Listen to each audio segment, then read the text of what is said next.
Hi and welcome to Rose Red Homestead.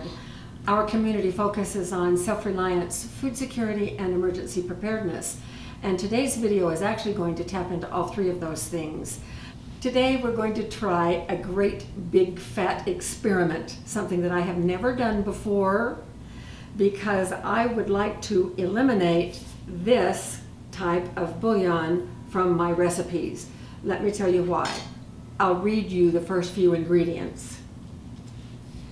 Salt, number one ingredient. There's more salt in here than anything. Monosodium glutamate, cornstarch, sugar, palm oil, fractioned palm oil, natural flavor.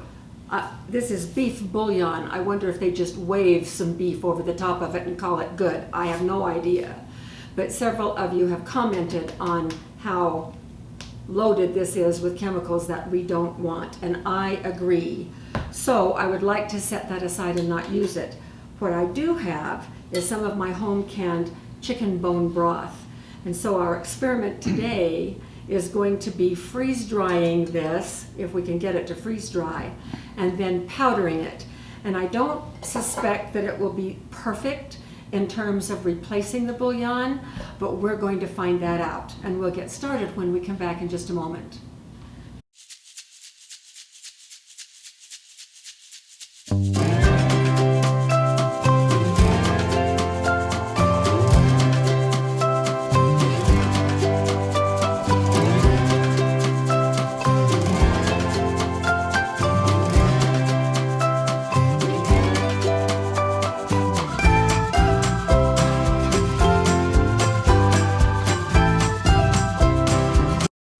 So here's how we are going to proceed.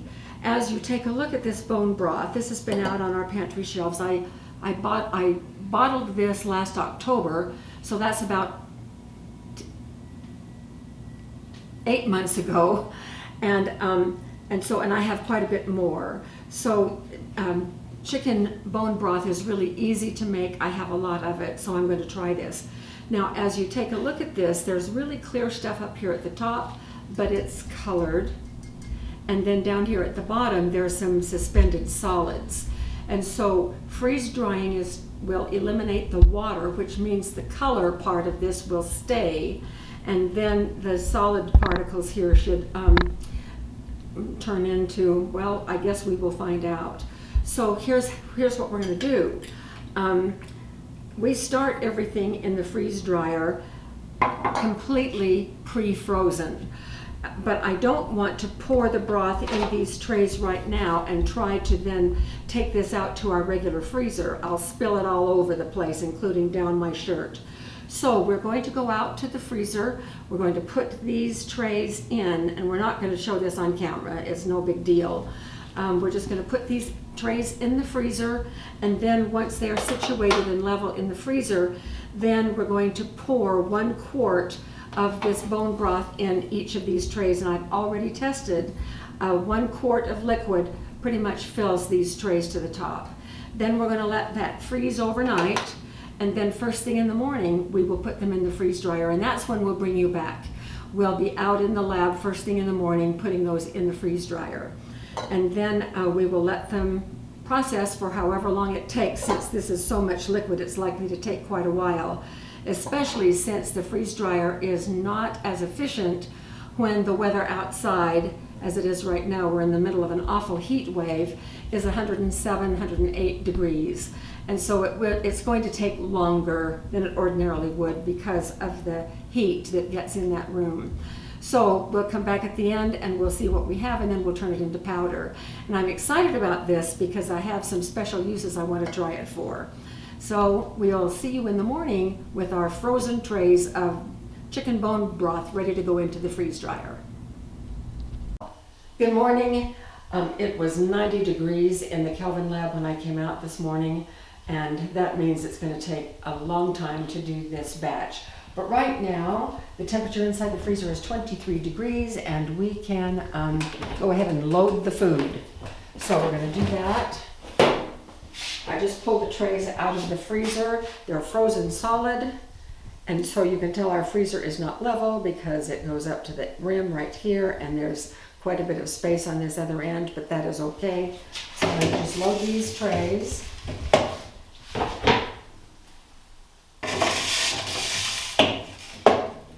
Frost coming off there.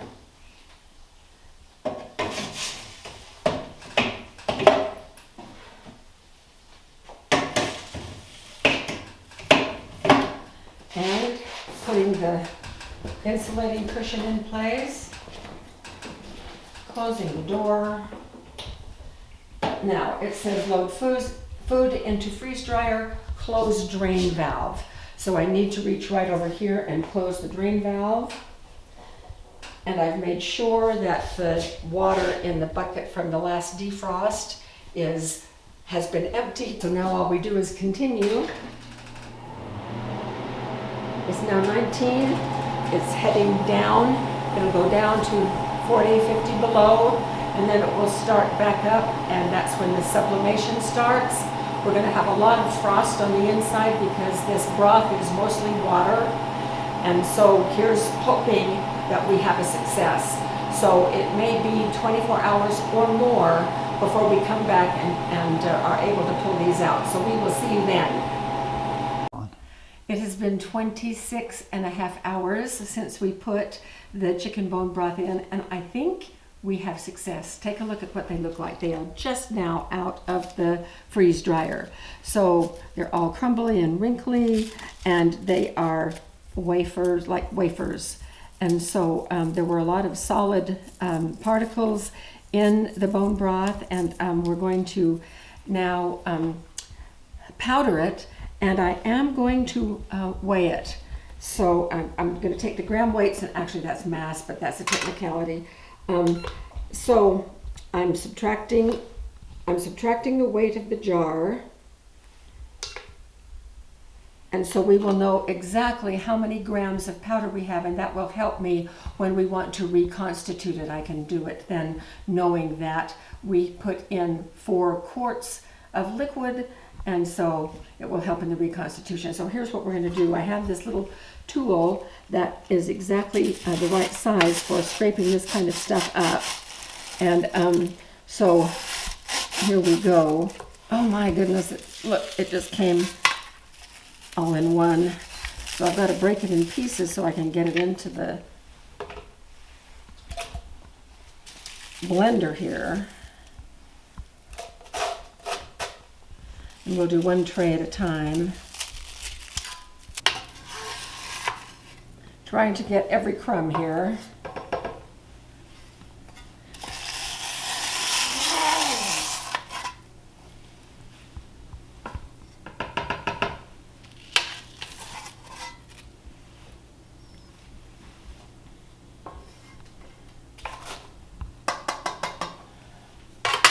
All right, this is my dry container for my Vitamix.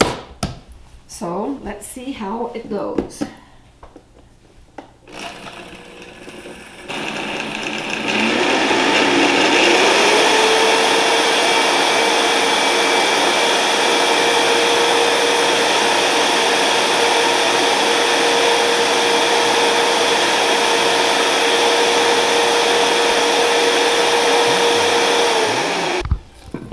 Now there is going to be a little fat in this, just very little, but that probably is one reason why it is a little bit sticky inside the blender here.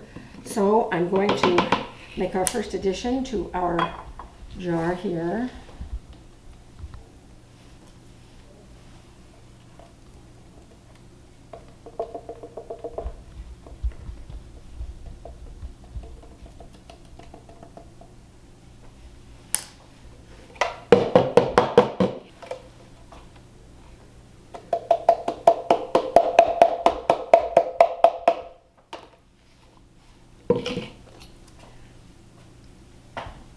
All right, so the yield on the first tray, which is a quart, was 41.4 grams. So about 40 grams per quart, and that will give me something to work with. I'm going to add all of it in here, finish doing this. When we come back, I'll show you what the result is. So see you in a bit. This was an amazing success. I am so excited. We ended up with 180 grams of the powdered bone broth, and that equals 45 grams per quart to reconstitute. If we want to do just a cup, it is just right at 2 level tablespoons, not packed in, but just scoop up those tablespoons and then level them off. So now we're going to try some reconstitution here. I have 2 tablespoons in the bottom of this clear cup, and I'm pouring in 1 cup of boiling water. So let's see how fast it will reconstitute.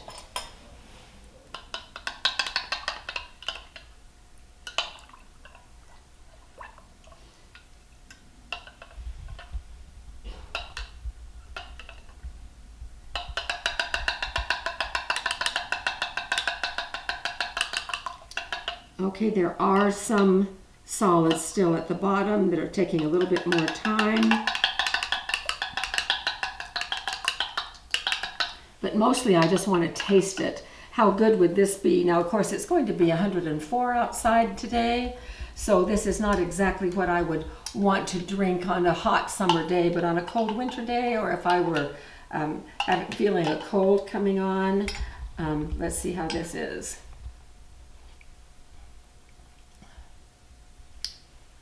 It tastes just like the original, exactly like the original that we started with. This is truly a success, and I'm so excited. Multiple uses for this. Now, this is not as strong as the stuff that you buy from the store. It has a whole lot more junk in it. This has no salt in it. It is, I used when I made that bone broth, and you can go back and look at our video on chicken bone broth to see how I made it. But I put carrots and celery and onions and I can't remember exactly the aromatics, and then I took those out before we pressure canned it.